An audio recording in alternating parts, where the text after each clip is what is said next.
Nice to meet you, Alyssa. Nice to meet you, Kenzo-san. Kenzo. Finally, I've seen many of your videos. We are just interviewing how to helping the foreign tourists. Yeah, Right? you did a really good job Yeah. interviewing in English. Yeah. I'm not sure. Okay, so in this video, who is in between, like the four people who want to big decision, but something put you off as well at the same time. Moving to another country is a big decision. I want to ask what you find you actually here. Okay, what brought you to Japan? Oh wow. I'll keep it short. I was interested in kanji.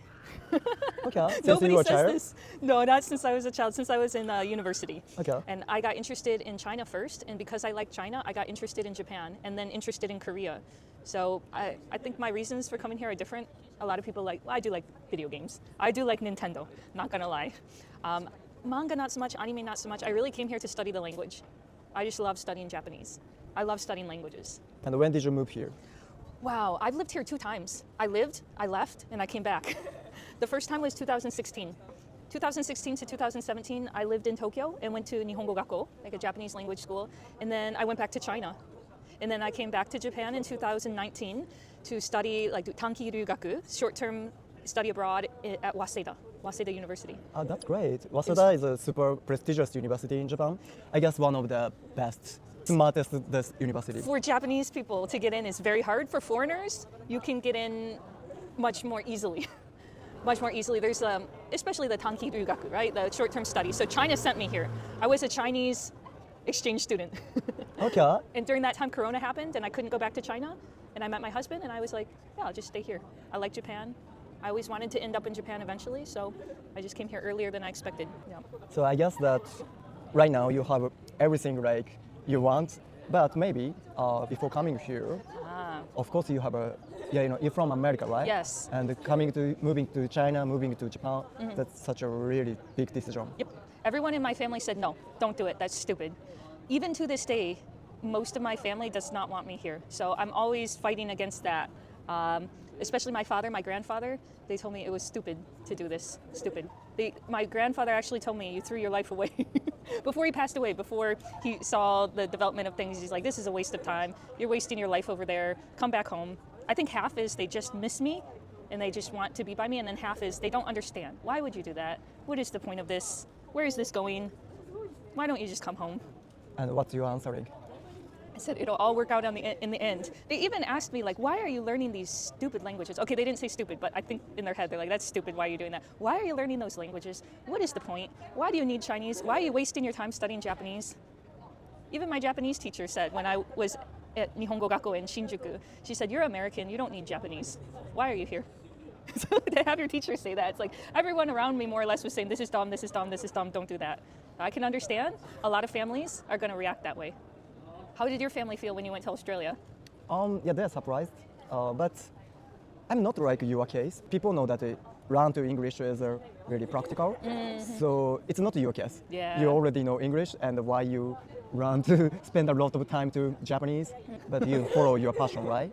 Still following it. I mean, yeah. I mean, you do what you want to do in the end, but there are consequences. You make your own bed and you sleep in it. That's a eigo no kotowaza, like an English saying. You make your bed, you sleep in it. You make your decisions in life, you live with the decisions. I love that. I'll keep it in my mind. Okay. That's really good. So whatever you do, there's positives and there's pros and cons. And there's a lot of cons to leaving your family and moving to another country. And you're not coming to Japan for the money. You know, I'll never have a really good job in America, like be an executive. Maybe I could get a decent job, but I won't be a manager. I don't have the work experience. So I kind of changed my path completely. And sometimes you can't go back. Like I missed 13 years of work experience at a company, so you can't change that, right? I could get a job back in America, but I'm not going to be a high up person. I'm not going to be a manager, senior manager. That's not going to happen. It's too late. I accept that. So if you want to make that big decision, understand the consequences, the pros and cons. But I say do it. If you want to do it, do it. Even just for 1 year. Having said that, you feel like, I guess, you have a fear that something trying new. You try to eliminate the fear, or you keep moving with fear. Why not think of problems? You know, there's pros and cons. There should be some fear. You should fear it a little because there are consequences. If you go to Japan for 1 year, everyone back home will have 1 year more job experience than you, right? There should be some fear, but it shouldn't stop you. You just need to recognize there's pros and cons to everything, right? Going to Australia, it must have been very expensive too, right? Yeah, it's true. Think about that. Yeah, in my case, I was really into surfing. Ah, I don't care the people saying I don't care about money. I just wanna be the beautiful ocean, surfing every day.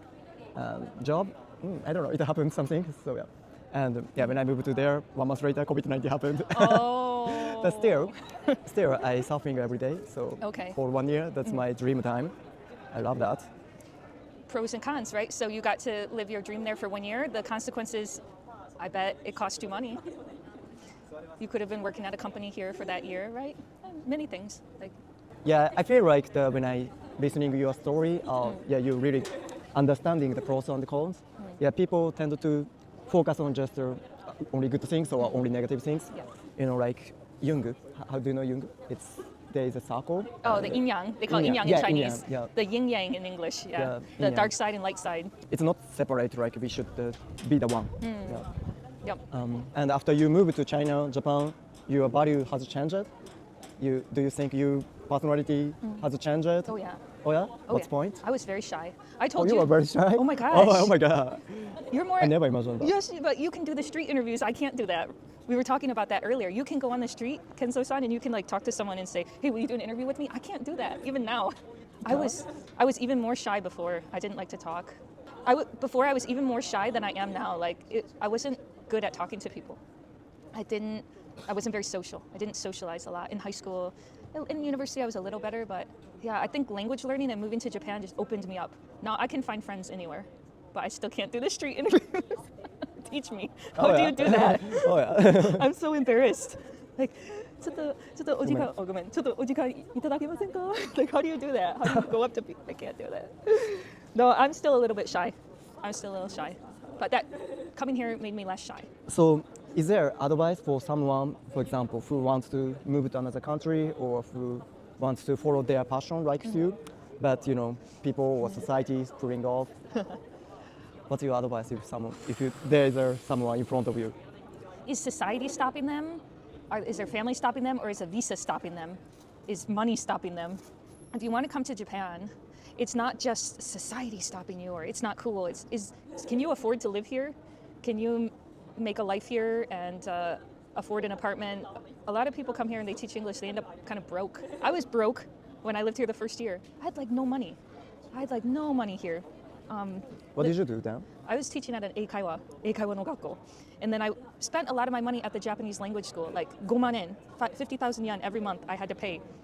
So it wasn't society making it hard to live in Japan, it was money and getting a visa. Now I have a spouse visa, so I can switch jobs and doesn't matter. But if you even switch jobs in Japan, your visa has to be changed and re-sponsored. So maybe it's not society that stops people from moving, it's reality. It's not easy. And some people want to move to Japan, but they want to do it their way. Like, they think they can buy a visa. This is not the kind of country you could do that. But yeah, I don't think society stops Western people from living here. Reality, practicality is a bigger problem. Yeah, when I was in Australia, I was broke too. I don't have, you know. Yeah, broke student life. Yes, I know that. Yeah. I got the interior design job here through the LinkedIn. I'm the interior designer, by the way. Oh. So yeah, I moved to there. Then, as I told you, COVID-19 happened. But I don't want to back to Japan. Okay. It's living there is one of my dream. Okay. Yeah, finally I work in the restaurant and the Uber Eats driver. Oh. It was interesting, but that's the first time I feel like living as a gaijin is very difficult. Yeah. A lot of people don't realize when you move to a new country, you lose some status usually. You lose some status. Like the job you were doing in your country, you can't usually do in the new country. Not right away. So I took a salary cut too. Going from working at a company doing marketing, and then I moved to Japan from America and I was an English teacher and making less than half the money. So there was like a big status drop. And same with you, you had jobs, many opportunities in Japan, and you're like, I have to do Uber Eats in Australia. People need to know that. Like it's humbling. It's a humbling experience. What's the reason you started the YouTube? What's the things for COVID-19. Well, Yeah, for sure. That's the reason. That's when I started. I had nothing to do. okay, so what's the topic you first posted? The first topics I did were not popular. I was failing. The first 6 months on YouTube, I had 100 subscribers, and it was not changing. Nobody watched my videos. Nobody liked it. Nobody cared. Fine. I wasn't good at it yet. And then one video that I made talking to Chinese people, it was like 3 months old. It was an old video already. But during COVID-19, because people were discussing China, it just went viral. And in 1 week, I got from 100 subscribers, I went from that to 10,000 in 1 week. That was February 2020. I just finished at You Waseda. still remember the date? I do. I will always remember that Life-changing date. forever. It was. Yeah. I was in like a matsuya, like eating gyudon. My hands were shaking. I'm like, oh my gosh, this is crazy. 10,000. What is this? I was like scared. Actually scared. Every time I'd upload a video, my hands would like shake. I'm like, this is crazy. And during that time, the world started to go crazy. And things were shutting down. Waseda shut down. My Chinese school in Shanghai shut down. And I'm like, well, I'll just wait in Japan and make some videos, have some fun. So yeah, that's how the channel started. So you didn't think it's gonna be main job. You're just doing it for fun. Yeah, I would have never, ever thought I'd become a YouTuber. Never. Oh yeah. I was going to become a diplomat. I was going to graduate from school in China and try to work for like the US government. But you know what? I actually think this is better.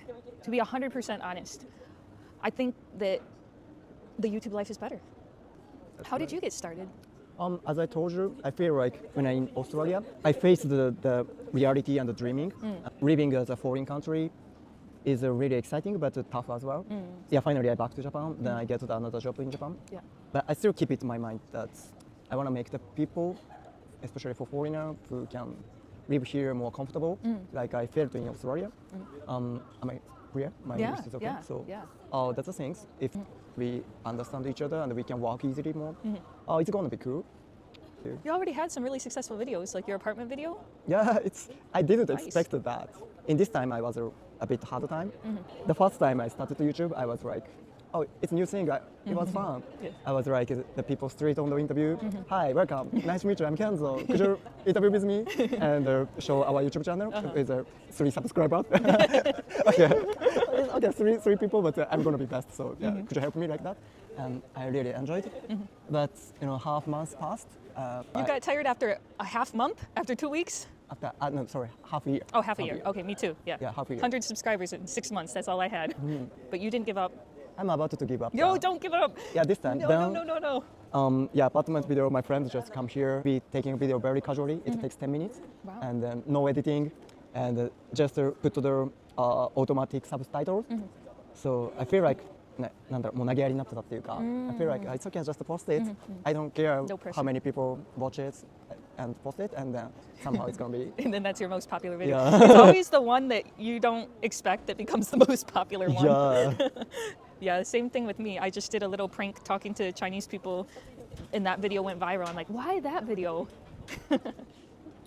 What's the point you like to making the video? Oh gosh.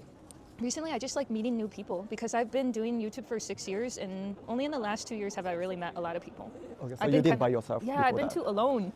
Been all on my own. I live in Tokyo. I don't even know most of the people that make videos in Tokyo. And is there any your future goal? What's the plan? Well, I'm trying to expand it right now because not everyone watches YouTube. So there's Instagram, TikTok, Facebook. Yeah, true. My goal right now is to expand on Facebook, Instagram, and TikTok and try to get 1 million followers there just for fun, to see if I can do it.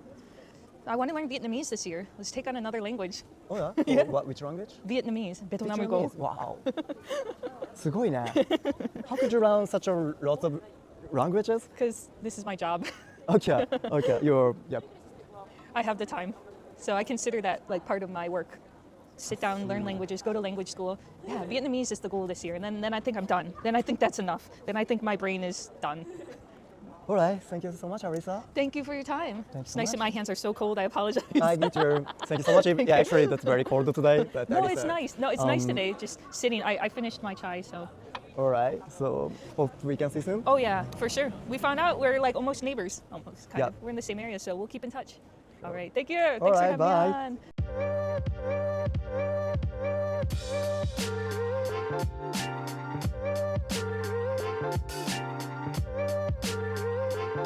on.